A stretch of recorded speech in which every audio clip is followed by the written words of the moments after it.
Bonjour et bienvenue sur Neptune Radio. Aujourd'hui, on se retrouve pour le dernier épisode de Vesta.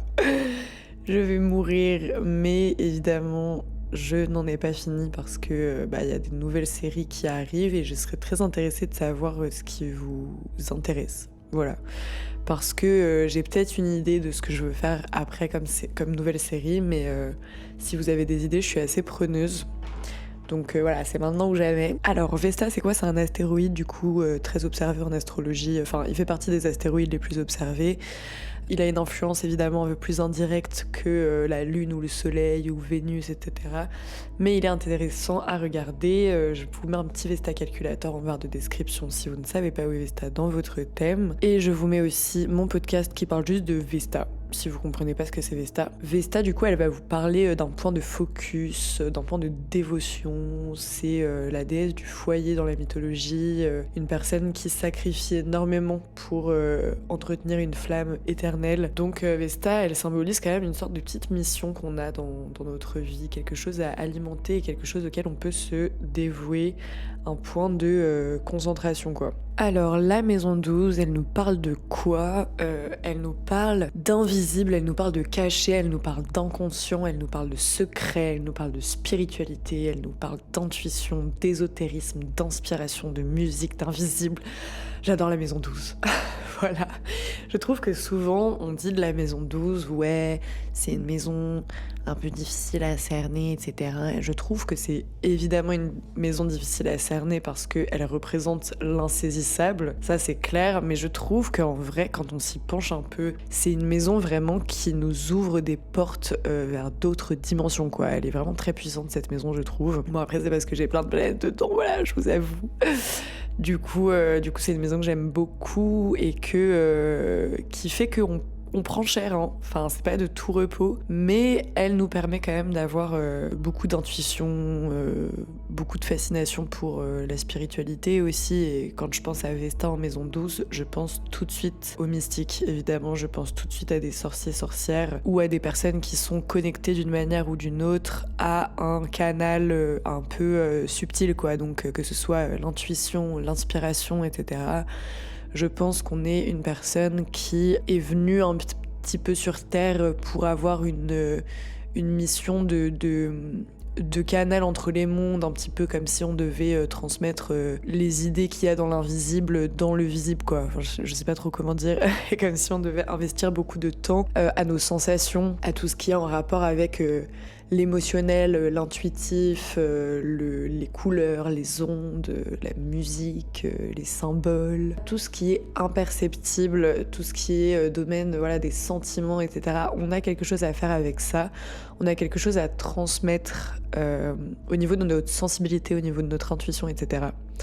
Je dis beaucoup etc, mais c'est pas grave. Et du coup, pour moi aussi, la puissance de cette Vesta en maison 12, c'est que on a la capacité de beaucoup travailler dans le secret, dans le silence, je pense par exemple à quelqu'un qui est capable de faire des nuits blanches entières à travailler sur son domaine qui le passionne, parce que la maison 12, c'est la maison de la nuit, c'est la maison des rêves, c'est vraiment la maison de l'inconscient. Et du coup, pour moi, peut-être que si vous avez Vesta en maison 12, il se passe beaucoup de choses pour vous lorsqu'il fait nuit. Peut-être que vous êtes particulièrement inspiré ou intuitif la nuit.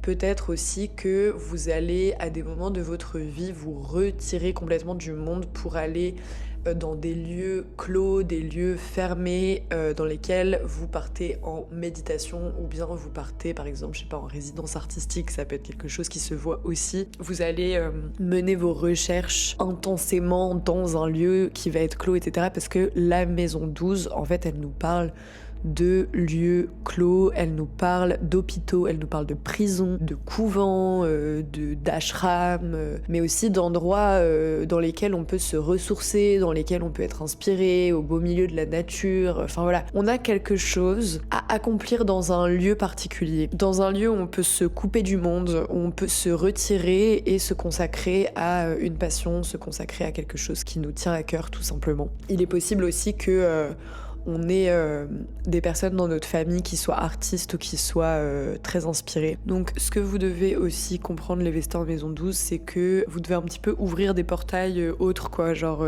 ouvrir des portes invisibles, mais beaucoup à l'intérieur de vous-même. C'est comme si vous aviez un monde intérieur hyper riche, quoi.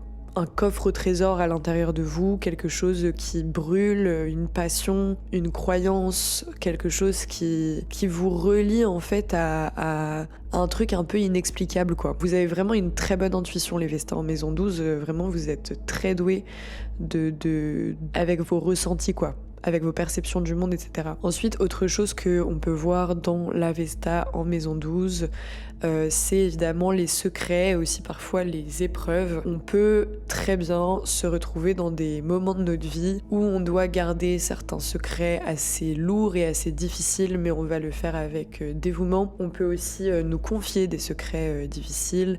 On peut aussi traverser des épreuves de la vie qui viennent nous apprendre certaines leçons par rapport à notre dévouement, par rapport à notre loyauté. Des fois, en fait, la vie va faire en sorte que on confronte les fantômes de notre passé ou qu'on confronte les peurs inconscientes qu'il y a en nous en face. Et du coup, ça va venir purifier, et tant qu'on regarde pas les choses en face, bah ça va nous revenir dans la tête. Voilà. En tout cas, voilà, il y a une forte vie intérieure. On peut être habité par un sentiment de mission, de quelque chose vraiment qui... On peut avoir tendance aussi, du coup, à s'isoler, à retrouver refuge dans la solitude, parfois la méditation. Je pense que c'est vraiment un placement qui vous demande de guérir. C'est un placement qui vous demande de guérir vous-même et d'aider les autres à guérir des blessures, des peines. Et en fait, ce qui est marrant, c'est que perso, j'ai connu une personne qui avait Vesta en maison 12, qui était une personne qui avait assez peur en fait de ses ombres, de son inconscient, de ses peurs, etc. C'était une personne qui allait pas forcément qui avait plutôt tendance à fuir la profondeur, bizarrement. Mais par contre, c'était une personne qui était hyper inspirée, qui avait vraiment un don, qui avait vraiment un talent dans son art. Et je trouve que là, Vesta faisait grave sens. Et c'était une personne qui était extrêmement généreuse, qui était très intuitive et tout. Mais la vie, souvent, elle confrontait cette personne à des événements douloureux un petit peu pour qu'elle apprenne à se confronter à certaines choses, quoi. Je sais pas comment expliquer ça. C'est un placement qui peut aussi nous pousser à travailler dans l'ombre, hein. On peut être soignant, thérapeute, on peut aussi être dans quelque chose que les autres ne voient pas. On agit un petit peu en secret, quoi. On tire les ficelles de quelque chose, voilà. Les gens ne se rendent pas compte de à quel point on a un impact ou une influence sur certaines choses que l'on fait. On a quand même quelque chose d'assez réservé. On peut avoir aussi une notion de la relation et de l'engagement qui est assez sacré et assez fort. Dans tous les cas, il y a une espèce d'offrande à l'invisible à faire, quoi. Donc que ce soit par la prière, par l'art, par la connexion aux ancêtres, je sais pas, au monde subtil, enfin, il faut trouver un moyen de transcrire des symboles, de ressentir le monde différemment, quoi. Et parfois on peut avoir une vie de dévotion, une foi intime qui nous anime, mais il va y avoir des épreuves de vie. Voilà, il va y avoir des épreuves de vie comme la solitude, l'enfermement, les pertes, mais qui vont toujours venir chercher en nous une certaine force. Donc voilà, on peut parfois se sentir incompris, on peut parfois avoir tendance à la fuite. Je pense aussi avec Vesta en maison 12, parce que la maison 12, elle s'évade beaucoup. Vesta, elle est très concentrée, donc c'est comme si elle mettait toute son énergie dans quelque chose que peu peuvent comprendre, comme si elle pouvait fuir parfois dans certaines illusions, dans certaines drogues pour certaines personnes, dans l'imaginaire, dans la dépendance affective, dans le fait de s'auto-effacer aussi, je pense. On peut avoir tendance à s'oublier parfois quand on a Vesta en maison 12. Donc juste attention. Je pense à certaines célébrités, par exemple Elena Blavatsky, donc je ne sais pas si quelqu'un connaîtra ce nom, mais en tout cas c'est la fondatrice de la Société théosophique. Donc elle a consacré sa vie à transmettre des savoirs occultes. Donc là je trouve que vraiment elle était importante à citer dans le côté monde invisible, mystère, archétype de la prêtresse, etc. Là on est à fond dans l'énergie de Vesta en maison 12. Je pense également à Lorde, qui est une chanteuse qui fait vraiment une musique sombre, envoûtante.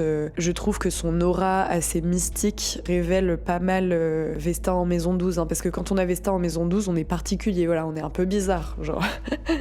On est étrange, on a une aura qui est différente, qui est particulière, qui est originale. Et c'est très bien, c'est très très très bien. On peut en faire quelque chose aussi, je pense à un côté vraiment sacrificiel comme Martin Luther King qui avait ce placement et qui a beaucoup quand même sacrifié sa vie privée, sacrifié sa sécurité personnelle pour une cause. Et il a quand même été assassiné, quoi. Voilà, donc destin tragique. Ne vous inquiétez pas, les Vestins en maison 12, vous n'avez pas forcément le même destin.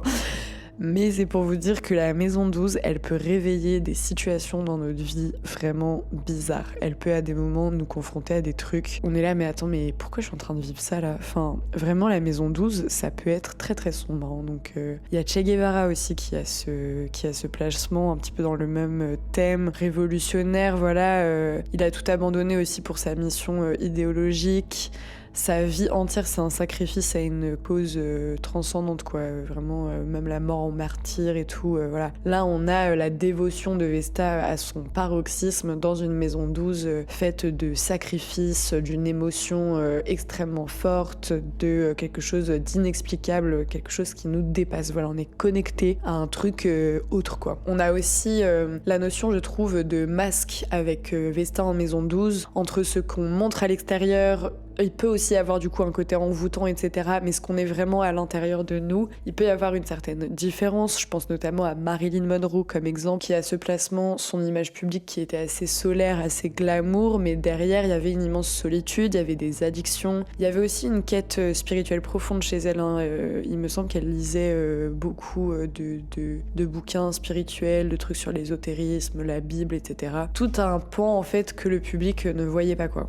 Donc toujours la maison 12, le secret, le cachet. Ensuite, Lana Del Rey, qui a vraiment bâti son art, je trouve, autour du mythe et de la mélancolie. Même le côté poétique, etc. de Lana Del Rey. Vous voyez un petit peu la vibe, quoi. Quand je vous parle de Lana Del Rey, de Marilyn Monroe, de Lorde, voilà. Une Vesta en maison 12, c'est une espèce de brume, là, qui te fait des tours de magie et qui a une émotion forte à transmettre, je pense, au monde, quoi. Enfin, je pense vraiment que quand on a Vesta en maison 12, il y a quelque chose d'émotionnel qu'il faut absolument transmettre. Et aussi quelque chose qui nous connecte à un tout, à plus grand que nous. Dans le côté négatif, je dirais que on a vraiment des secrets, des choses cachées, vraiment du sombre, quoi, qui peut ressortir, hein, avec une Vesta en maison 12. Donc voilà, les Vestas en maison 12, vraiment retenez que la cause qui vous dépasse, elle